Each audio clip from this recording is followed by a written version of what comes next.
run free and dive into the sky.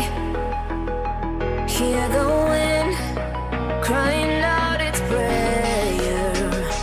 Why are we so ashamed to be alive? Break the chains and our freedom's ours to take. Moin moin und herzlich willkommen auf meinem M1M Tech Channel. Ich hoffe, ihr seid alle gut in 2017 angekommen und bereit für eine kleine Bassdusche, denn wir hören uns heute zusammen in diesem Video den Sonos Play 5 in der zweiten Generation mal etwas genauer an, und der hat mit seinen insgesamt 6 Lautsprechern ganz schön Power unterm Kunststoffkleid. Auch wenn das Teil schon etwas länger am Markt erhältlich ist, wollte ich euch meinen Test dazu natürlich nicht vorenthalten. Multiroom-Lautsprecher gibt es ja mittlerweile von vielen Herstellern, wobei ein Name wieder und wieder fällt, und das ist Sonos, und daher wollte ich mir dieses Teil einmal reinziehen. Ich bin ja bereits Besitzer einer Bose Soundtouch 20, welches ja ebenfalls ein Lautsprecher mit Multiroom-Funktion ist, und daher bin ich ganz besonders auf einen Klangvergleich gespannt.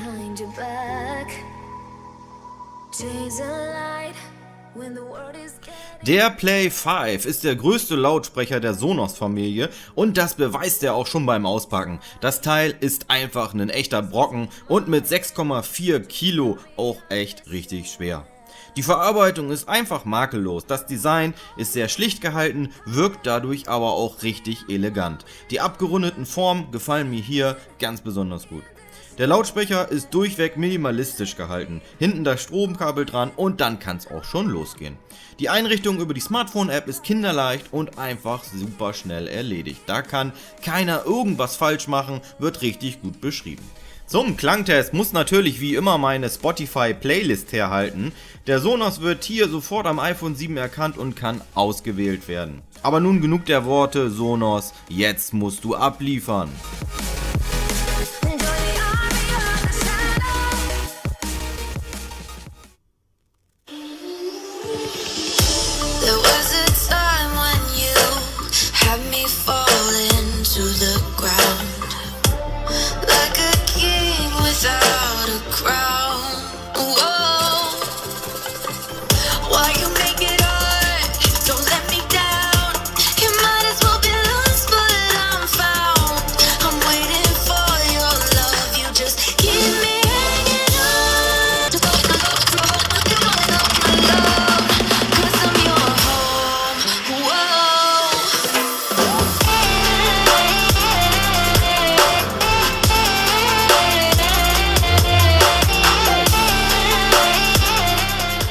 Der Klang des Sonos Play 5 hat echt erstaunlich Kraft. Die maximale Lautstärke ist beeindruckend und sollte selbst für größere Partys locker ausreichen.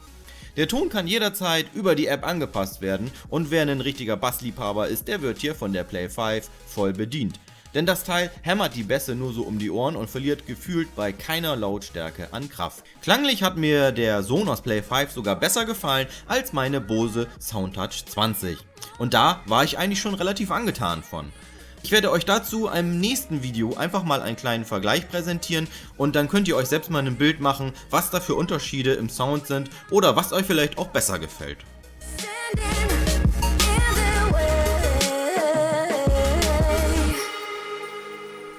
Ja, mein Fazit: Der Sonos Play 5 ist echt teuer und schlägt mit 579 € laut offiziellem Listenpreis zu Buche. Auf Amazon gibt es ihn jedoch schon für 479 €, da haue ich euch den Link wie immer in die Beschreibung. Lohnt es sich nun also, so viel Kohle auf den Tisch zu legen für den Sonos Play 5? Meiner Meinung nach ja. Das Gesamtpaket passt, Klang und Verarbeitung sowie auch die Sonos-App sind sehr stimmig und machen einfach Spaß. Wer keine Lust auf Kabel hat und sich ein Multiroom-System aufbauen will, der sollte sich das Teil mal live anhören. Ich hatte bis jetzt Sonos noch nicht auf dem Zettel, bin aber nach diesem Test wirklich angetan vom Sound und werde mir wahrscheinlich noch weitere Lautsprecher zu meinem System hinzufügen. So, Freunde, da sind wir am Ende des Tests angelangt. Ich hoffe wie immer, euch hat das Video gefallen. Wenn dem so ist, lasst mir einen Daumen da. Wenn ihr noch kein aktiver Abonnent seid, holt das nach. Haut auf den Abonnieren-Schalter und ihr seid automatisch auch bei der nächsten Verlosung dabei, denn die startet in Kürze und wird mal wieder ein richtig fettes technisches Gimmick enthalten. Ich bin Marky1Mark vom M1M Tech Channel, ich verabschiede mich an dieser Stelle. Adios!